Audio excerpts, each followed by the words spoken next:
തൃശൂരിലെ വോട്ടർ പട്ടികയിൽ 17 വോട്ടർമാരുടെ രക്ഷിതാവായി ബി.ജെ.പി. നേതാവ്.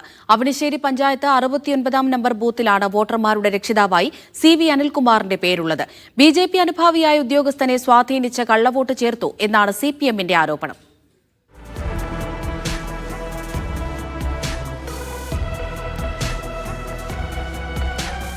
അവണിശ്ശേരി പഞ്ചായത്തിലെ ബൂത്ത് നമ്പർ 69.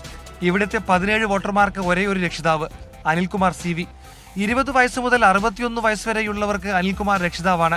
17 പേർക്കും രക്ഷിതാവ് ഒന്നാണെങ്കിലും വീട്ടുപേര് വ്യത്യസ്തം. വോട്ടർ പട്ടികയിൽ 1432 മുതൽ 1563 വരെയുള്ള നമ്പറിലാണ് 17 വോട്ടുകൾ ചേർത്തത്.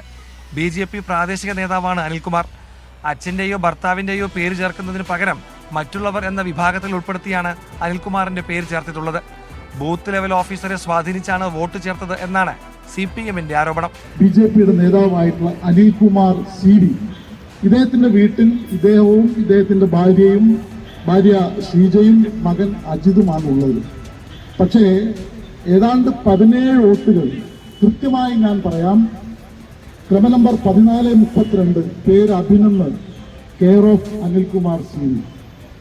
ക്രമനമ്പർ 1436 പേര് Atul Madhav, care of Anilkumar CV. എന്നാൽ പുറത്തുനിന്ന് ആളുകൾ വാടകയ്ക്ക് വന്ന് താമസിക്കുമ്പോൾ ലോക്കൽ ഗാർഡിയന്റെ പേരായി അനിൽകുമാറിന്റെ പേര് നൽകിയതാണ് എന്നാണ് ബി.ജെ.പിയുടെ വിശദീകരണം. മീഡിയ 1, തൃശൂർ.